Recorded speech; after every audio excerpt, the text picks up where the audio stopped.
Hi.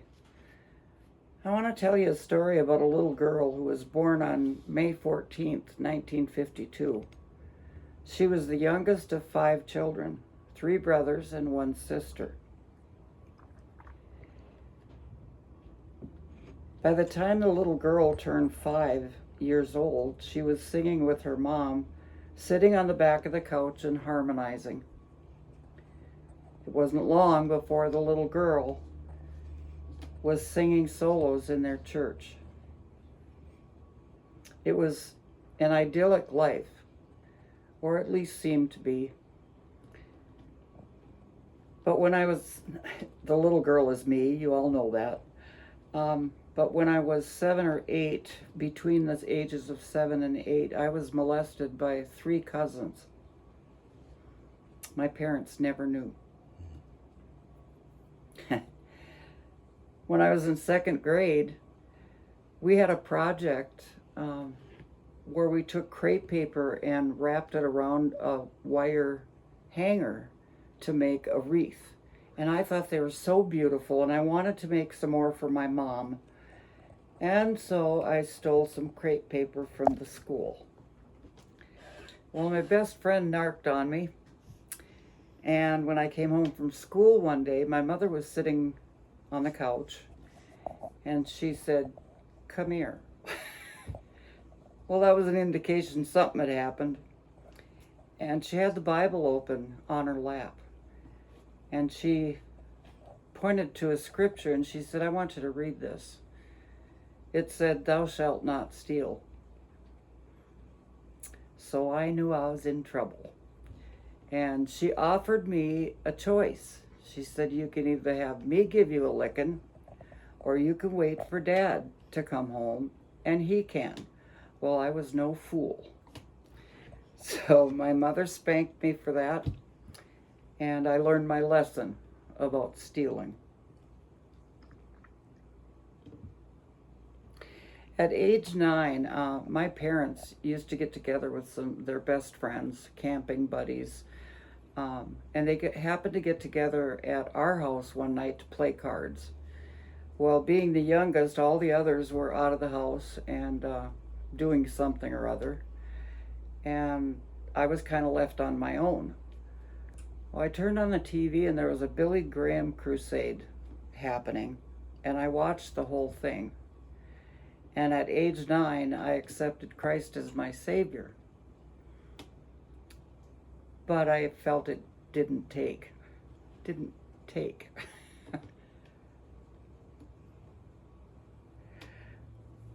I continued to grow.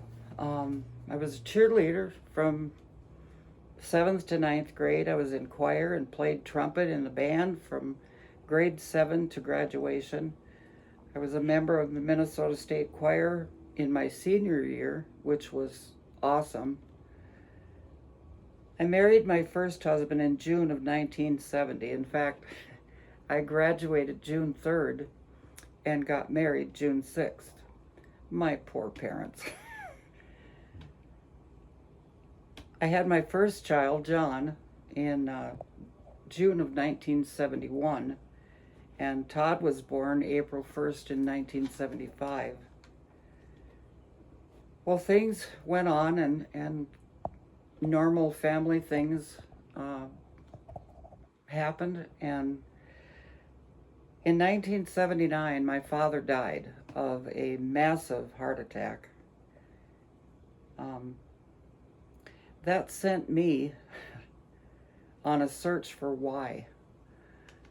And it ended up where I took the path of joining the Jehovah's Witnesses. That journey led to a rift between my mother and I. I never did find out why she hated them so much, but she hated them. She ended up dying suddenly on May 14th. Yes, it was my birthday, in 1986. Well, my mother's death sent me into a very dark place. Because she died with that rift between us, it was so hard knowing that I'd never be able to make that right again. So that very dark place led to heavy drinking on my part, hanging out in bars by myself. My husband wasn't there. He was working. And that led to some stupid decisions. One of these decisions was to attend a pig roast out beyond nowhere, near a town called Holyoke, Minnesota. And it turned out that I was roofied. I ended up waking up driving my car, and I was someplace in Wisconsin. I didn't know where. I had no clue where I was. I looked down at my feet, and I didn't have any shoes on. And there was blood on my left foot. Well, it turned out that I didn't know what to do. I didn't know if I had had any accidents or hit anybody, or it's a scary, scary feeling. So I turned into a driveway that had a yard light on and went up to the door and knocked and explained the situation, that something had happened. And they took me in their home and cleaned my foot up. I had torn the big toenail off of my left toenail, completely off. Don't know how it happened. I have no clue what happened from the time I had a glass of wine until I woke up in Wisconsin. I didn't know how to get home. Well, they just happened to know the roads. I told them that we lived on County Highway 1, south of Wrenchall, and the husband drove me home in my car, and the wife followed. I was so thankful that they were kind people and were able to get me home okay. Well, you'd think that that experience would have knocked some sense into me. It didn't. I continued to drink heavily and added immorality to my list of sins. This ultimately ended up in divorce, which tore apart my family. I wasn't a particularly good mom when my kids were little.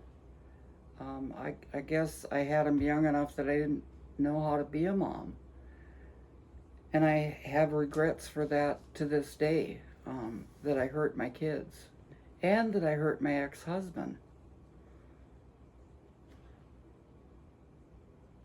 So I remarried in December of 1996 to Mike Tallman. And we lived in Sandstone, and we would get up early in the morning before we'd go to work. We worked together at a gas station there. I was the manager and he was the assistant manager. I called him my grunt. We would get up early in the morning, and it just so happened that there was Joyce Meyer was on at that time of the morning. And we got to listening to her and getting her tapes and CDs, and really that's what started us on our spiritual journey together.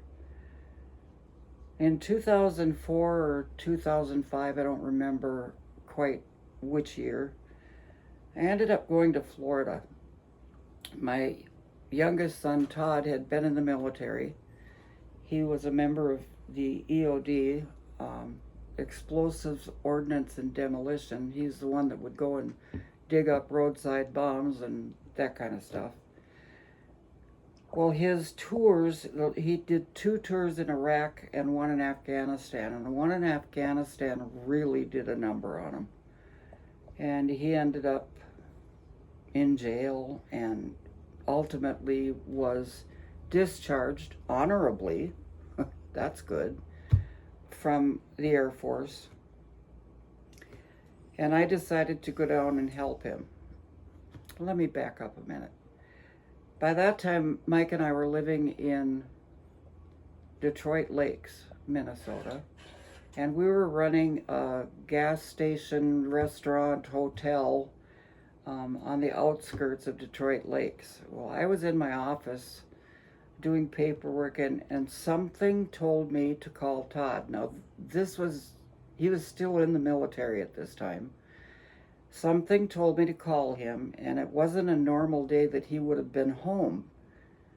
But I called him, and he picked up the phone, and he said, "What made you call right now?" I said, "I don't know. Something told me to call you. Are you all right?" And he said, "If you'd have called 5 minutes later, I would have been dead." He had a gun in his mouth and was going to commit suicide. Thankfully, I interrupted him. Well, the Methodist Church, Todd was going to a Methodist church in Florida, in Destin, and we went with him several times, and while he was in jail and I was still there, I kept going to this Methodist church, and a lady there by the name of Miss Ann, everybody is Miss in the South,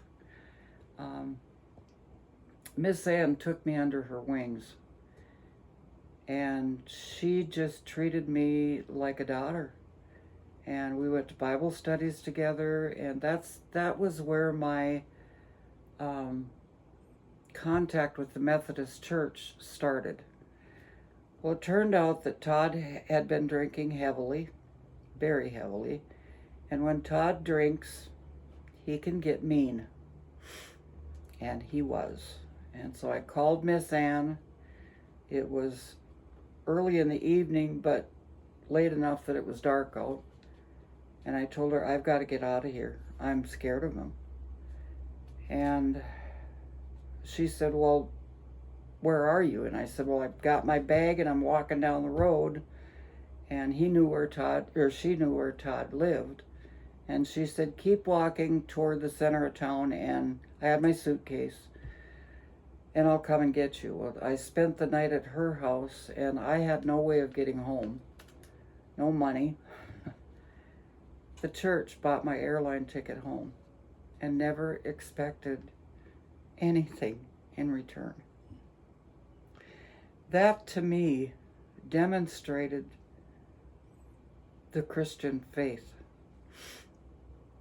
I made it home okay.